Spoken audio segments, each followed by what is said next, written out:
Hi everybody, I'm here with Joshua Denny today and we're going to talk about Gurdjieff, Ouspensky. I'm going to throw in a bit of Maurice Nicole and we're going to see where it goes. We're going to discuss what Gurdjieff was talking about with war, especially in these interesting times that we live in.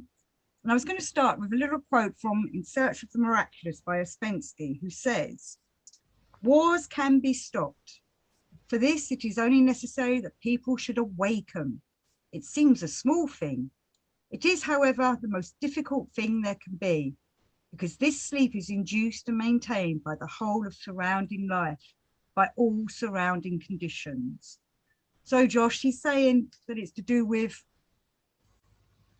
us being asleep. Where I was also reading with Maurice Nicole, he was saying that it's to do with planetary tensions, and with everybody being asleep, the planetary tensions come down and create tensions in us, which creates war. But if we were more awake, we'd be aware of what these tensions are and would not go to war. We'd use them more properly for ourselves. Yeah. Well, obviously, it's a tricky question, but yeah, as far as some of the literature goes, I think Gurdjieff, again, I think it's probably in Search of the Miraculous. That's probably one of the first places that he's quoted, I suppose, as talking about war outside of his own, writings.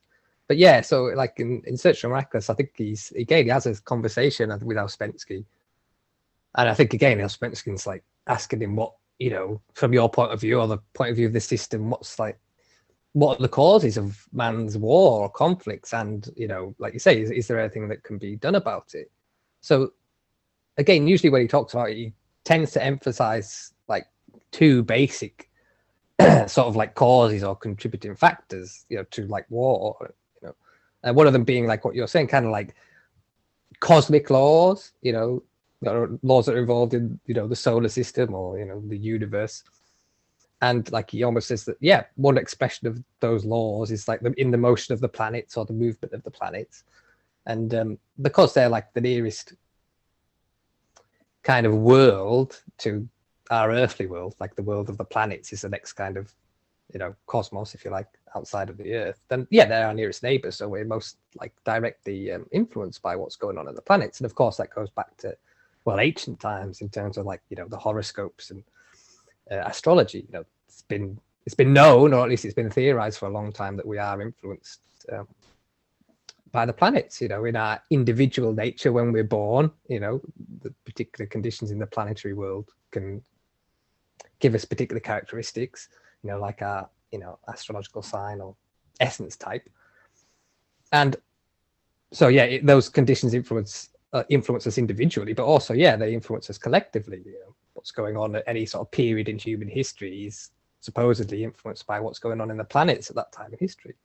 So it's kind of Gurdjieff, I think he says that in the kind of say motion or movement of the planets, the cycle, of the cyclic activity of the planets, then at certain periods there's periods of more tension or less tension. At certain periods there's an increase, if you like, in tension, and at other periods there's a decrease in it. So very much kind of like the Enneagram or that law of seven, that the idea is that in the process of that law of seven, at certain points, there's places of more tension, places of maximum tension. And again, they could be related with the shocks, like in the Enneagram or the octave. So he kind of says that, if at certain periods in time, planets approach a bit closer to each other, he uses the analogy of people. It's maybe yourself, that if you're walking down the street and there's somebody else coming towards you, you might notice that as you get closer and closer to the person, that there's a sort of almost physiological, not just even psychological, but physiological kind of tension or heightened activity that happens when you come into the presence of somebody else, and particularly somebody that you might not know. And so he uses that analogy for the planets in the same way as when two people can come into proximity. When planets come into proximity, there can be a kind of an increase in tension. And that tension has to be kind of, you could say, released or transformed or expressed in some kind of way. It's the tension's like an influx of energy. The energy has to go somewhere. It has to express. It can't just build up and not express. And one of the ways it expresses this planetary tension is in the form of wars. He gives a direct example, almost like saying why a war kicks off in a particular place on the Earth is because that's almost like the focus point of the activity of the planets or the tensions of the planets at that moment. So you could imagine like above, let's say then somewhere like Ukraine, then if you like, at the moment, that sort of geographic location is somehow kind of serving as a focal point for the tensions that are going on in the realm of the planets. And that's why then at this moment in time, there's like an increased kickoff of war or conflict in that area, because it's like a heightened tension builds up. And again, it has to be released. And war, or that kind of sort of human behavior, is just like, it's one way to express it. But like you say, it's just a kind of automatic sort of a default mode. Do you know what I mean? It's like the lowest way that the lowest means we have to kind of like express this energy or this tension, to give a means of like release for it. Because he says in the Beelzebub's Tales, I think it's the Moon chapters, Beelzebub's telling his grandson, obviously, about us humans, and he's saying about how shocking it was to the rest of the universe that we humans started fighting and having wars with each other, because it doesn't happen anywhere else. Yeah, I think he mentions that in terms of like that solunensius, a word from Gurdjieff from Beelzebub's Tales, which again he says is this, like, he describes it as a kind of influence from the sun, or you might even say from the Holy Sun Absolute. So there's a kind of an influence released from a high level then, for like the sun or the source, and that influence, emanates out. And when it reaches us, because of our particular human nature, again, it comes to express in a particular way. Like he says, with us, it tends to heighten our kind of sense of dissatisfaction. But that dissatisfaction gets kind of projected onto the surrounding conditions. We become dissatisfied with, let's say then, the collective human situation in terms of like society or civilization, the outer world. We become discontent with our external situation, rather than, he says, with other planets, when they experience that influence of solunensius, it instead of being focused or projected onto the external world, it's projected onto the internal one. So I feel a greater dissatisfaction or discontentment with myself, rather than just being discontent with the external situation. So he says with other beings then, or these other planets, that influence of solunensius increases their kind of desire, motivation, or wish to like work on themselves. So it kind of serves as an added impetus to them, gives them extra fuel for their work on themselves. Whereas again, with us, it kind of manifests in an opposite way, that we become more discontent with the external situation and become energized and kind of radicalized in wanting to change our external situation. So he tends to say that a lot of, or maybe all of, or most of the kind of mass movements that happen throughout human history, like he gives examples of the different isms, like communism or Bolshevism or Marxism, or different isms, different movements. He says that they tend to be the result of this kind of influence. They're kind of like an inverted manifestation of that influence, Whereas, again, he says if we were more like the beings of other planets, then that, we could receive that influence and be able to work with it in a different fashion, be able to focus that energy then, or influence, on ourselves and inner work, rather than just like projecting it outside into like social change, He also, Gurdjieff himself, obviously lived through all the start of communism and the start of Bolshevism. I can't even say it. But all the Russian Revolution that was going on, World War I, World War II, and there was probably other wars going on that he knew about, when he was doing his travels in the late 1800s. He saw a lot of war. Definitely, like you say, that period of time, it's probably one of the most hectic that we know of in terms of like, kind of known or reported history. And so, again, with the idea of solunensius being this like periodic influx of energy or influence, people, there has been the idea that sort of we have been in a period of that solunensius since sort of late or mid 1800s. People think that sort of in the 1800s, or maybe even tie it in with the sort of rise of the industrial revolution, that maybe since that sort of period we've entered a period of solunensius in which we may be still in it.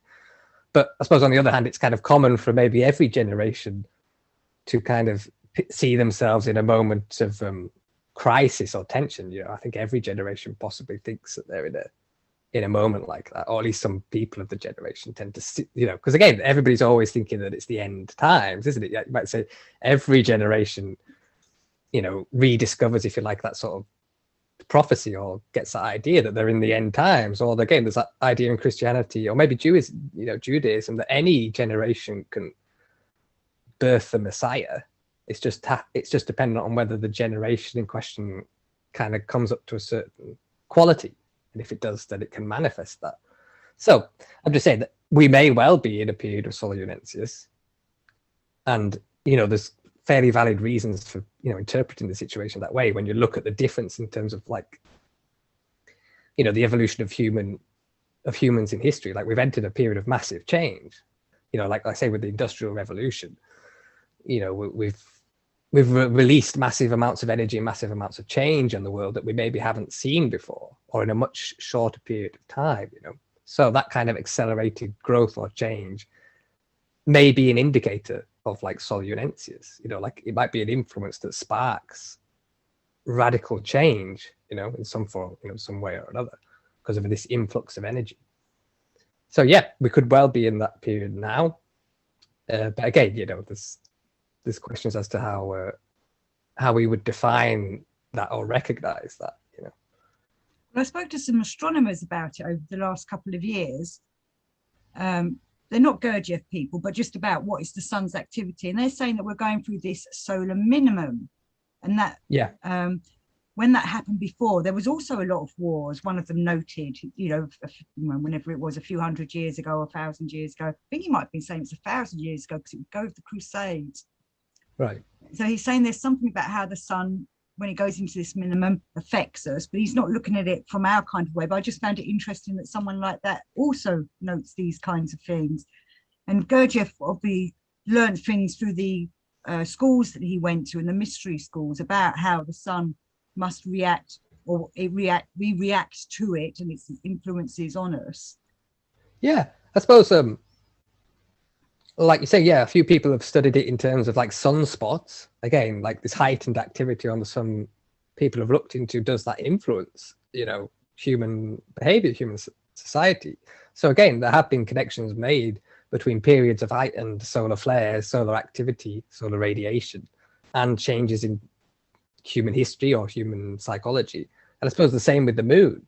Lots of people have looked into whether in a full moon does this change human behavior. So like you're saying, that people are approaching it even just from a kind of strictly sort of scientific approach, trying to look for a physical causal mechanism between the activity of the moon and the sun and human behavior. So I suppose that's a step in the right direction in terms of this blending of physical science with psychology, trying to see if we can actually discern some real kind of objective relationships between natural processes and human psychology. Because I suppose if we could get some kind of proof to that, in a normal modern scientific terms, and it could potentially influence a lot of people, and maybe have some change in society if we knew that.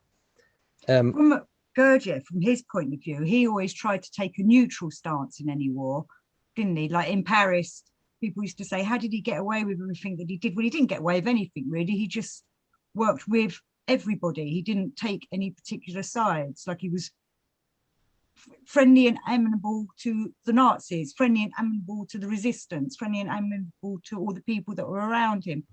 And the same in the Russian Revolution, wasn't he? He would be, if the Bolsheviks turned up, he would be polite and not be taking any particular side, which is the kind of thing that I think Gurdjieff people should be doing anyway. We're supposed to be being neutral, because there's two sides to a story. We don't want to be dragged into a war. Yeah, I think again, in some of his various quotes, or when he's reported conversations with people, then often when that subject of war comes up, then he did, like you were saying, he did seem to promote that kind of position, saying that, I say obviously, but the idea is that then if a more conscious human being is not going to be as swayed by these kind of, more temporary or circumstantial kind of motivations. Like I say, if the war is literally a product of some kind of energy that's stimulating man's mind, then hopefully, the more conscious person at least might have a chance to work with that influence in a different way. So they might be less susceptible to its unconscious expression in them or action in them. So like you say, so he says anyway, he was able to move kind of more freely in those troubled times because of his perspective, because he wasn't, say, as identified with, the kind of ideology, of the situation, like just regarding then the Germans as bad and, the Allies then in World War II as good, as he wasn't as identified with that enabled him to, like you say, deal with all kinds of people. And because maybe in him, even at a subconscious level, maybe they could feel that he wasn't sort of judging them or reacting to them. Like say when he was interacting with a Jew or when he was interacting with a Nazi or whatever, maybe if they could pick up on there wasn't that sort of, habitual reactivity, maybe that's why they kind of took to him, maybe treated him in ways that they wouldn't have treated another person. And again, that can feed into maybe why he was able to navigate that situation, in a way that the average person wouldn't, or in a way that helped more people. Like, he talks about himself being able to get food and things that other people couldn't in that period, and then, give it to other people. So again, his lack of, I suppose, sort of habitual reactivity and identification, that freed him up maybe to make more use of the opportunities that were there. So again, obviously, yourself, it's so easy to fall into that kind of reactivity and that judgment, of people or of countries. It's so easy to fall into this kind of scapegoat position, or just seeing things in black and white in terms of good and bad. So easy to fall into that. And especially, he says, in those kind of conditions of war, like he literally says that people's minds are kind of like, again, through this sort of influence, they're made more psychotic. So people are less able to act rationally in those periods of time. So again, that idea plays into the fact that we are machines in general, and we're not kind of responsible for our actions. And if we're not responsible for our actions, then ourselves, then we surely can't judge other people for not being responsible for their actions. You know what I mean? Again, I think that's a hard position for us to take, because when we see something we don't like in the world, so other person's suffering or some kind of dictatorship or whatever, then of course it's natural for us to just to determine that that's bad, that it needs to be removed or gotten rid of. It's hard for us to see that that might be needed. And we also want to seek someone to blame for it, whether if we want to at the moment blame Putin or whoever's in charge of Russia for their actions. But again, that would be to consider the human being as actually conscious and able to make decisions, Whereas if we were more conscious, this wouldn't be happening, would it? So well, I'm just saying we do seem to fall into that habitual way of treating people that we obviously we give them kind of we expect them, we treat them as if they were conscious then, or we judge them as if they were conscious. We judge their actions as if they were proceeding from consciousness, but evidently they're not. So I mean, if we saw the situation that way, even if just theoretically we accepted that people aren't kind of responsible for their actions, then that in itself could change a lot of things. Because when situations like this happened, like a conflict in Ukraine or something, then there wouldn't theoretically be such a rush of other people to interfere, you could say, to run over to Ukraine and start fighting with the Ukrainians because they're seen as the the good people or the underdogs.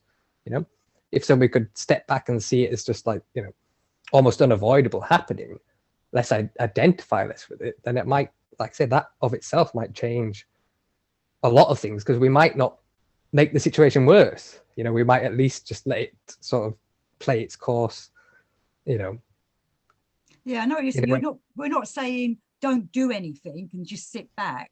It's just being more awake as to what's going on, and then hopefully the right situation of how to, as Gurdjieff says, fathom the gist, work it out and make a better result from it. Yeah, just like you said, if I could even theoretically try to have that sort of viewpoint in mind, then that might make me less, judgmental or reactive, in which case then I might not make things worse. If I'm not reacting at that level, at least I might not make things worse. And personally, I might be able to navigate the situation better just because I'm not suffering inside as much, and my suffering inside might not be causing me to act in the same way, you know. Because of course, sorry, go on. No, you go. Well, I was just going to say, of course, if people see other people suffering like at the hands of an oppressor, then I would say that in most people, on average, that that stirs something in them to want to do something. Yes. But they do say that the path to hell is paved with good intentions. So like, of course, we can have say that that's wrong, or that shouldn't be happening, and we can want to do something about it. But we might not be, again, in any position to actually do anything about it or to make it better. Again, like yourself with Gurdjieff, a lot of the time that's a big thread throughout his writings and his ideas. Is like, well, how you may very well see that something's kind of like not right or could be improved, but actually acting in a way that can achieve results is a whole other story. Like being able to do something about it is completely different to seeing that something needs to be done. And in general, we just act from that motivation, like, oh, well, I feel, I have this sense of maybe righteous anger, or so I want to go and, kill the Russians, or I want to go and protect the Ukrainians. And so we just act from that motivation, which again, may be pure enough in itself, but the motivation by itself is not enough to guarantee any effective action, So we act from our sort of moral judgments, but without any sort of common sense in terms of a realization that, just because you're acting from that motivation doesn't mean that you're being beneficial or that you're helping the situation. So I was going to say, that's another. It's a hard position for us to entertain, that these calamities or seeming calamities and human suffering might be needed, or might again just be unavoidable given our situation. And again, Gurdjieff often raises the question as to what we consider to be the sort of like morality of a higher world, or like, whatever are the intelligences that say that would be running the cosmos or that are causing these wars. What's the morality of a higher world? Doesn't necessarily mean it's going to, coincide with what my idea of morality is. So that creates problems for us because people can assume that, well, the world should be ordered according to what I think is good. Like I think that if there is a God, then he should be moral according to my conception of morality. So that again, that's where a lot of people's problems with the idea of God come from. A classic argument against the existence of God is, well, why, if there's a God, how could he allow people to suffer? I mean, so that's a big one in human psyche, the problem with a belief in, say, a God or something divine, and then how can we reconcile the belief in that with what appears to be suffering? Because again, we have this idea that the God must be, or the divine must be, supremely good in our conception of what is good. So how could something that is good allow something that seems to us to be bad, or suffering? Yeah, I have to explain to a lot, because I get that question a lot. But my answer is, God gave us free will, and that's why God does not interfere. Yeah, and also, like, I suppose, like, Gurdjieff raises the question with that idea of the magician. That sort of, he says there's that sort of esoteric story where there's a magician and he has a flock of sheep. The magician keeps the sheep for their wool and their mutton. Just as we keep animals for their wool and their mutton, their flesh. But being a magician, he has other means of keeping them in the field. He doesn't have to have a physical fence. But just the idea that he speaks of humanity as like the sheep, in the sense that there's a magician, you could say, then a higher intelligence, if you like, that's kind of owns mankind, if you like, or is farming humankind for a reason. In which case, that has that's something that's completely separate to our notion of morality. If we're being kept for for a purpose, like the same reason we can keep animals, then that's something quite different to then, like, just us just being loved by these higher intelligences, and that we just exist to be, I don't know, for our own enjoyment, or we think we should be existing in the Garden of Eden, Yes. So I just say it's dictatorship otherwise. Well, I'm just saying it's hard for us. It could be hard if we have a certain notion of morality, or the way what is good and what is bad and the way things should be, but reality is at odds to that conception of morality, then that's always going to cause us it's always going to cause us issues, because we might be working to create a sort of utopia on Earth that might not be able to exist, because it might be, say, at odds to just the way that reality works, you know.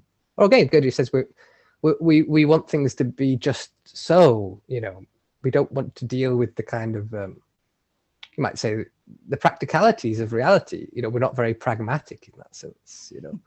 Like, we just want the ideal, but we don't want to have to deal with the actual, or we just want to make the ideal actual. We're not really willing to have some sort of compensation, you know, between the ideal and the actual, you know. We're so lazy. We don't want to have to do it. Lazy beings. Yeah. Oh, again, we might be just acting under this assumption that something can be achieved that can't. Like, okay, we might be motivated to achieve some kind of peace on Earth or something like that. You know, we might be motivated to achieve that because we think it's possible to achieve. But if it's not possible to achieve, then of course our actions aren't going to be, you could say they're going to be wasted, because they can't achieve the end, you know. So again, there's that question of trying to see what can we actually do in terms of what's possible in the reality that we're part of, you know, in the same way that the scientists, they want to learn what the laws of nature are, so then that they can actually know, you could say, what's possible or impossible, what's actually possible to be achieved, you know. So again, if we're operating under a kind of a misunderstanding in terms of like what can be achieved on Earth sort of morally, if we're under a misunderstanding under that, then of course, yeah, we're never going to be able to achieve the goal, and our very actions to try to achieve that goal can cause further problems, because we're not kind of working with the, you know, the laws of reality as they, you know, as they are. You was reminding me then that Colin Wilson wrote a book on Ouspensky and Gurdjieff, and he called it The War on Sleep. And I suppose what Gurdjieff said is showing us also the war that everyone's having, like countries versus each other, but it's also the war on yourself, the war with your inner self, of trying to stay awake. You know, like he was saying, like I was saying at the beginning, gave the quote about, you know, if we were awake, there wouldn't be wars, because we'd be awake enough to know that's not the right way. But then we have to work on our inner selves and have that war on ourselves and keep ourselves awake, which is, you know, so there's all these different little wars. There's big wars, countries, little wars with ourselves. Yeah, like you're saying, I suppose you could just look at them as the same thing on a different scale. Like, you know, the conflicts that go on the Earth, in the Earth as a whole, are just like an analogy or a mirror to the same thing that goes on inside a person's individual being or psyche. So, like what you're saying, he says that war could be avoided in the sense that if there are enough, say, conscious people who are able to transform these influences, you know, in such a way that they could regulate their behavior, then yeah, that could change you know, the external situation. But of course, like you're saying, that's quote here. He says 200 conscious people, if they existed and if they found it necessary and legitimate, could change the whole of life on the Earth. I wonder if it need more than 200 now, because back then there was far less people on the planet. Yeah, so, maybe. You know, it might be 2,000 people now. Yeah, it could be. But like you say, again, like when he mentions that, he goes on to say that, well, who knows? Maybe there are 200 conscious people already. In which case, if there are, then why is there still war? So he poses the question: well, maybe those conscious people, then, if they are in existence, maybe they see that the war is serving a purpose. So again, he raises that in theory. He says, yeah, if there was enough conscious people, it could stop the war. But then again, there's the question: well, if there is that number of conscious people and there is still war, then there's some other element has came into the mix there, as in why there is still war. But yeah, like what you said, to change how these influences, you know, express in the world, we have to change ourselves. That means we have to be able to become more receptive to these influences, to feel them in ourselves, to recognize them, and then I have to be able to do something with that influence in terms of changing or regulating my behavior. But like I said, it's a classic thing for us to want to push change outside of ourselves, you know, because we're so used to having a sort of a notion of a kind of external opposition. You know what I mean? Even just like even when I wake up in the morning, it's like I put the opposition onto the outside. But it's like, okay, well, I get up, here I am again in the physical world, with its physical laws. I have to get out of bed and drag my body across to go over there if I want to have a glass of water. So, and just obviously all the rest of the nature of people and stuff. We kind of put all the things out that we work against, or our limitations or the opposition, we always externalize that, So again, that's part of this. I think that's part of this problem.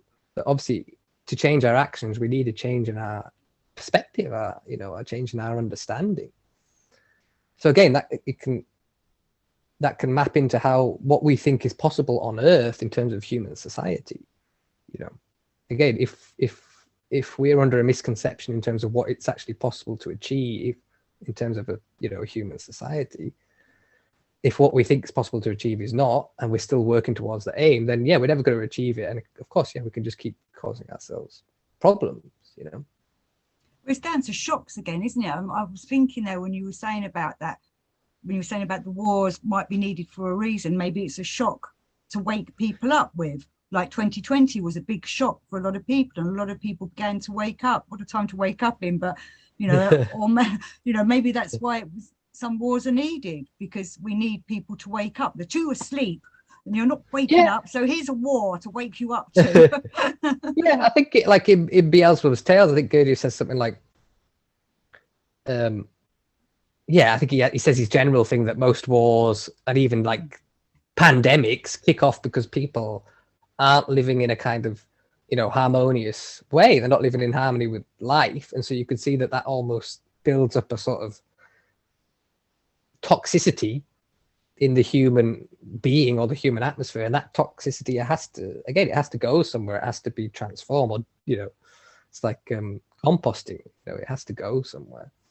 And so our lack of work on ourselves, our lack of living in harmony, can cause these, like you say, these external situations that are brought about because they're the only compensation, the only maybe means left to then, I don't know, God or nature in order to carry on. Like he does say, doesn't he, that nature is always having to adjust itself to man. Like Mother Nature is trying as best she can to keep things together and to keep everything on track, like, and other forms of life and man as well. But she has to constantly huff and puff because of man's actions, compensate for his lack of, you could say, understanding or a lack of ability his control. Humanity wants to control nature when we should be letting nature do her thing. And I think he says that life then, or nature, has to kind of insert artificial shocks and unforeseennesses into the average person's life, because for that reason those shocks serve to like release or transform energy in the person at that moment of shock, and those energies are needed. So on the one hand, the shocks that happen to a person during their life can be a means for like waking them up. They can use the shocks that way. But also on another level, they're saying that just those shocks are needed for, like, you could say, or the cosmos, that something uses that heightened energy that comes about, the heightened state of being that comes about when you're sort of in a more shocked state. So it could be for both reasons. It can possibly help a person to wake up, but also on the other hand, it may just be needed for the higher powers to use the energy that's liberated from those shocks or those unexpectednesses. So there might be a link again that if a person could like intentionally raise their state of being, or could generate that same quality of energy in themselves that comes about through the haphazard shocks, then there wouldn't be a need for those shocks. So things could possibly things could change that way. But with the nature of how Gurdjieff talks about the nature of man, it does seem that suffering is a kind of it's something almost like inherent to man's nature, and is something that's needed for his transformation. In which case, when trying to imagine what the future is going to be like, that if suffering is needed or is inherent to man, then it's always going to be present in his life, in his collective life, in some form. In which case, if we can't completely eradicate suffering, like have some sort of utopia, then we're going to have to learn how to live with suffering. Like how to manage individual suffering in terms of how it makes people act, collectively. Which must be quite difficult from, because Gurdjieff talks about how us humans love our suffering and we cling to it. Yeah, exactly. Yeah. Well, that's like to say that he talks about like he says, most of our suffering's unnecessary. It comes about through things that could be changed, but then there is a significant portion of our suffering that can't be changed. And like you say, it can come about either just because of the nature of material existence, like our human bodies, because their material bodies can be frail or could be subject to disease or just like falling over and breaking an ankle or something. That could just be like the nature of physicality that might never be able to be changed. In which case, if that's never going to be able to be changed, then there's always going to be some kind of form of suffering, like physical suffering then, that we might have to deal with. But of course, that's a separate category to all the shit that kicks off just because of our like psychological madness, you know, all that kind of suffering could be gotten rid of. But he seems to suggest that our attitude to suffering to begin with is askew. Like we just kind of want to avoid it, or we just want to deny its existence, or just completely escape from it or something. Like we don't want to fix it. We don't want to find out why we suffer. We don't want to look at the big picture. Yeah, it just says we find it hard to appreciate it or to value suffering, because of course the experience of suffering is unpleasant. So generally when you're in suffering, you just want it to go, you just want it to be gone. There's not like much time in that moment, like, ooh, I'm suffering now. Great. What's you know, there's not really much of us that can stand apart from the suffering and its expression in us to actually be able to like see that, oh, this has actually got a value to it. Oh, I could use it, you know, in this way or that way. So the same thing with Solianensius, like it can produce suffering in us, heighten a person's suffering. If there's nothing in them that can like bear that suffering or respond to it in a kind of, you know, more intelligent way, that it's just gonna express as it does, you know, in the world. I was going to do an all and everything quote. Is that all right? Let me try and find it. Where was it? It was going to be, right. Can war be stopped? Oh no, that's in Search for the Miraculous. I've done that one. Right. So he's saying in all and everything, such an inherency which have become fixed in their psyche during hundreds of centuries can never be decrystallized in the course of a few decades. And he says this happens under Solianensius, which is what we've been discussing. If they understood this, they would direct and use all their attention, all their powers, and all their possibilities, having only the beings of future generations in view. So it's like, you know, we're not thinking just about them today, we should be thinking about the future of humanity. Well, again, like it's like posing that same question. Can I act in the moment in a way that's motivated purely for like some future benefit, or not just some future benefit for myself, but like future benefit for future humanity? So again, that it emphasizes what is our capacity to kind of, like you could say, deny ourselves, but just in deny ourselves there in terms of our sort of, you know, our more limited personal ego and its wants and desires of the moment. But which is, you know, I mean, people can do it. There are people who live very like quote unquote selfless lives, you know, who seem to be motivated more by helping other people or trying to create things that they see as, you know, going to provide something of value in the future. But in general, I would say for us, the average person, that's like, it's a very hard task, because like you say, it almost involves complete denial, you could say, of yourself in terms of the limited partial identity. You're giving up your you could say your right for your own personal satisfaction in your life, or you're just giving up that freedom that you have, that you could just go and act in any way that you want, or just, you know, just fulfill all your desires and pleasures. You know, you're denying that that possibility. So again, that's like a form of death, you know, which is kind of in a way spoken of in various religions. Like Gurdjieff puts it in terms of that inner tyrant. You know, he says like we have this inner tyrant, if you like, and that's what dictates all our actions to us, just through a kind of a force of feeling, you know, making us feel this way or that way and motivating us to do this or that by that action. And it's all just self-centered, you know. It's all about even though it could be, you know, it could appear as if it's motivated by the good, but it's all just self-centered. So again, for people to be able to, you know, to bear that action of Solianensius in a beneficial way, such that they can act for the future, it requires some form of, like, say, like transformation of our ego, because as it stands, the way we're born, that seems foreign to us, you know. again, whether that's just our human nature or whether that's because of like the Kundabuffer and things that have happened in the past that we've come to be that way. But it doesn't seem that that's natural to us anymore, to value the collective more than the individual. You know. Yeah. I actually found the Solar Narcissus in All and Everything.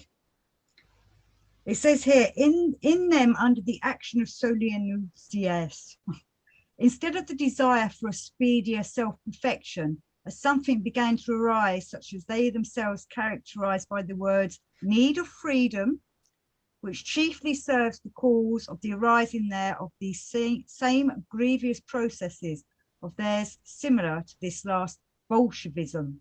So it's like a need of freedom, but then the wrong people are using that need of freedom and putting their own ways of thinking we should be free. Yeah, their own tyrants on.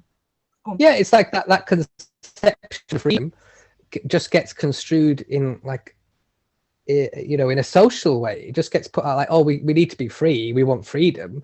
And what we equate with freedom is like being able to do anything I want, basically, like having kind of like no laws or a minimum laws.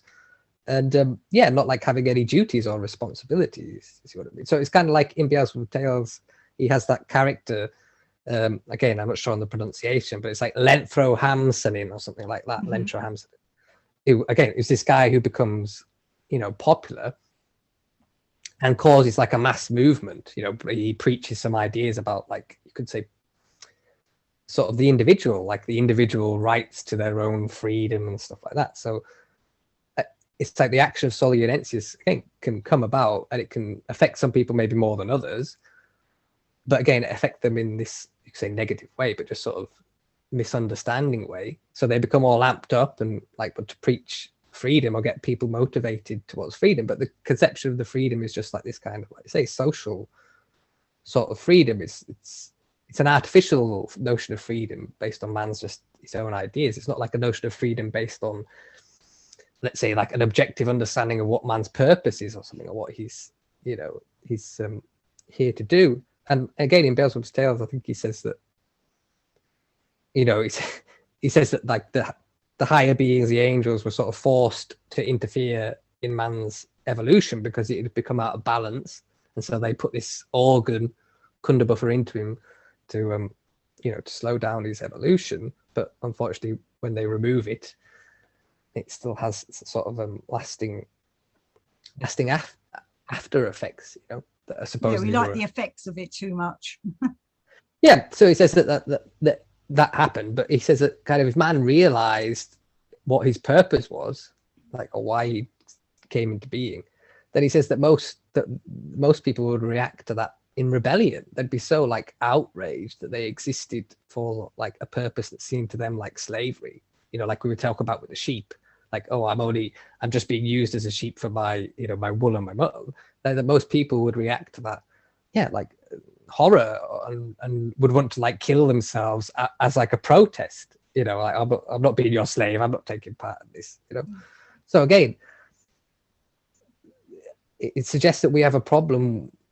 The human ego, then the human mind, has a problem with like serving a purpose that seems to be at odds with itself, or you could say again something like a purpose that seems at odds with its own notion of its independence or its own free will, you know. I mean, surely it should be serving a purpose to work with the cosmic laws and with the divine. Yeah, it's just like we said, if from our current position, it's just that, like a higher purpose or something like that can appear to us like slavery. Do you see what I mean? Like we may very well have certain limitations, you know, like that. Like there's no guarantee that any higher powers then have to be more like, you know, moral. So in that case, again, it would be a question of just trying to work out what is the actuality of that situation, and then seeing how I can work with the possibilities it presents, you know, rather than just saying, oh, well, I assume the higher powers must be good or something like that. There must be some, you know, higher morality, and just like seeking to realize that or to manifest that. You know what I mean? So if you're working, go on. Yeah, you go. I was just gonna say, if our ideas of then like freedom are at odds with, you could say, what the reality of freedom or the freedom that's possible for us, you know, then that's just going to, like say, carry on causing the problems, because we're not able to reconcile the difference between maybe our conception of freedom or what's possible for us and the reality of it, you know.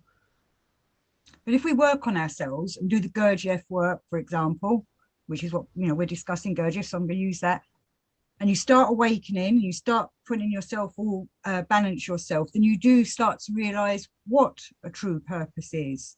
Or, you know, it's hard to explain because it's not something any of us can do while we're still asleep. But when you start waking up, and then when you do truly awaken, you see things totally different.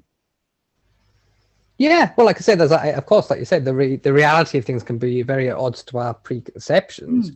So then, of course, there's that question of how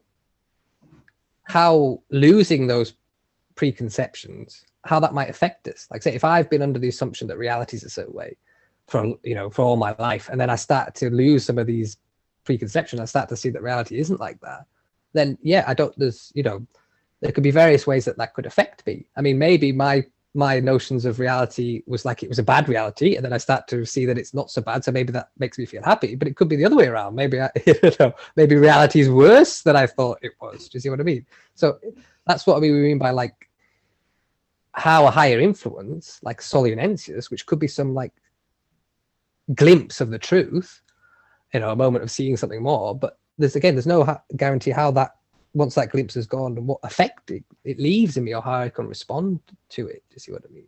So like, even again, God himself, like this, the Holy Son Absolute, can cast his light on me and show me an insight, do his best, but I might not be able to deal with the difference between what I've been shown and what I thought, or just like say we have some issues, whether they're acquired or just the human nature, like our egoism or whatever, that they struggle to deal with that higher insight. You see what I mean? We can't just immediately reconcile ourselves with this insight or act in accordance with it, like just like turning on a light switch, in which case it's going to be, it's going to be a tricky process that's not, it's not guaranteed, So No, again, no yeah, guarantees that this show will help people, but we like to think it would. Well, if nothing else, it gives them something to do. Yeah, something to, food for thought. Yeah, and I was going to say that, he talks about Solianensis as, I think he describes it as something coming from the Holy Son Absolute. So like, his kind of source. I think he talks about it as coming from there rather than it just being produced by a sun, like a normal sun. I think so. At any level. I should have read that bit. Oh, it's all right. So again, it's like saying that we are in contact then in some form with the source then, or this higher level of being, if we can receive its, its emanations or its influences.